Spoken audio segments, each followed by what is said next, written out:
Hello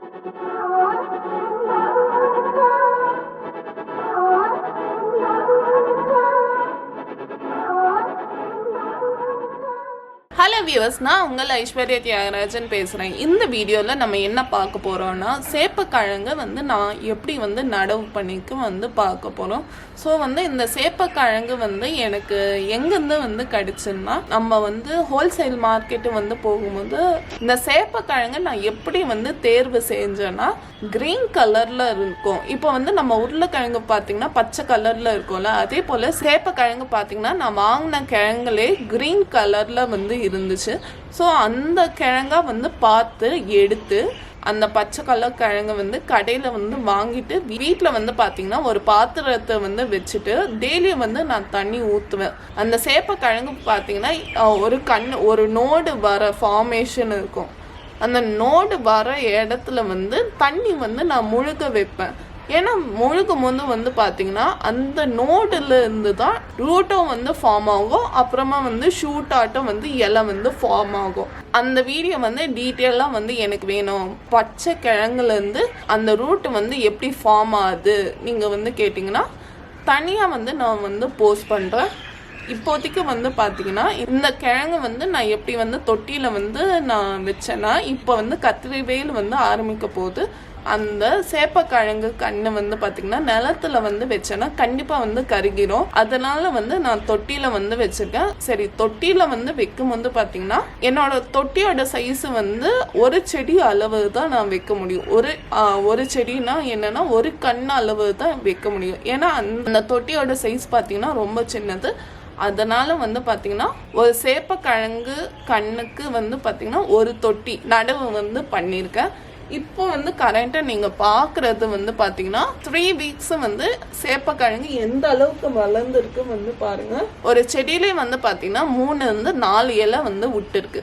இதுக்கு பார்த்தீங்கன்னா கழுவுன மீன் தண்ணி தான் நியூட்ரிஷனாக நான் இப்போதைக்கு கொடுத்துருக்கேன். அப்புறம் அமிர்த கரைசலும் நான் கொடுத்துருக்கேன். சரி, இப்போ இந்த சேப்பக்கிழங்கோட ரூட்டோ ஷூட்டோ எப்படி இருக்குது பார்க்கலாம்.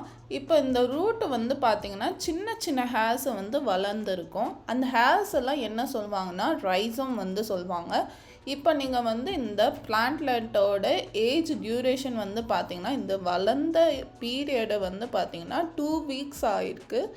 சரி, இப்போ இந்த கண்ணுங்களுக்கு தொட்டி ரெடி பண்ணிடலாம். நான் இப்போ யூஸ் பண்ணாத தொட்டி என்னோடய கார்டனை வச்சுருந்தேன். அந்த தொட்டியெலாம் எடுத்துட்டு அந்த தொட்டியில் இருக்க மண்ணை ஃபஸ்ட்டு ரிமூவ் பண்ணிடுங்க. ரிமூவ் பண்ணுறது எப்படி பார்த்தீங்கன்னா, அந்த தொட்டி சைடில் ரொட்டேட் பண்ணுங்கள். ரொட்டேட் பண்ணிட்டு பின்னாடி ஒரு தட்டினீங்கன்னா அந்த மண் ஈஸியாக ரிமூவ் ஆகிடும். ரிமூவ் ஆகிட்ட பிறகு பார்த்தீங்கன்னா அப்படியே மேலே கொஞ்சம் கல் இருக்கும், கீழே சாயில் இருக்கும். அந்த மேலே இருக்க கல் கையில் எடுத்து லைட்டாக ரப் பண்ணிங்கன்னா மண் தனியாக கல் தனியாக செப்ரேட் ஆகிடும்.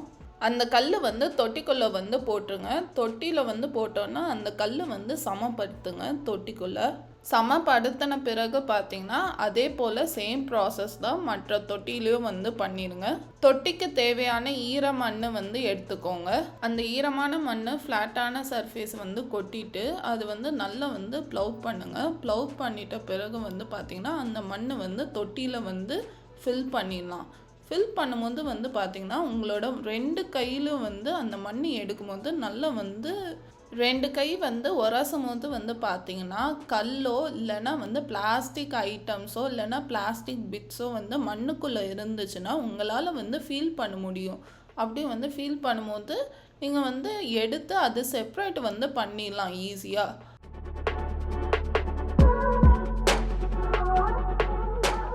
நான் முன்னாடியே சொன்ன மாதிரி தான் ஒரு சேப்பக்கிழங்கு கண்ணுக்கு பார்த்தீங்கன்னா ஒரு தொட்டி. அப்போனா நம்ம மண்ணை தோண்டும் போது தொட்டியோட சென்டரில் அந்த மண் தோண்டணும். கண்ணை வைக்கும் போது அந்த தோண்டை எடுத்து வச்சுட்டு அப்படியே லைட்டாக அந்த மண்ணை மூடிடுங்க. இதே சேம் ப்ராசஸ் தான் மற்ற தொட்டிலையும் நம்ம நடவு பண்ணிடலாம்.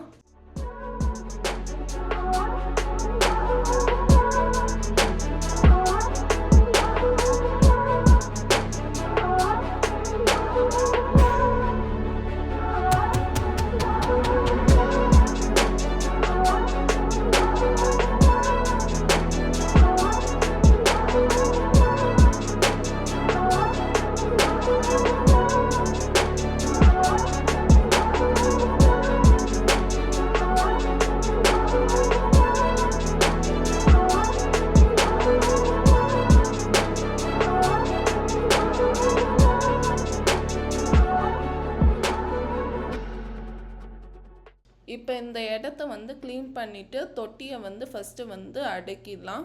தொட்டிக்கு வந்து தண்ணி ஊற்றின பிறகு வந்து பார்த்திங்கன்னா அந்த சாயில் வந்து கம்ப்ரஸ் ஆகிக்கும். அதாவது வந்து பார்த்திங்கன்னா அந்த தொட்டியோட சாயில் லெவல் வந்து கம்மியாயிருக்கும்.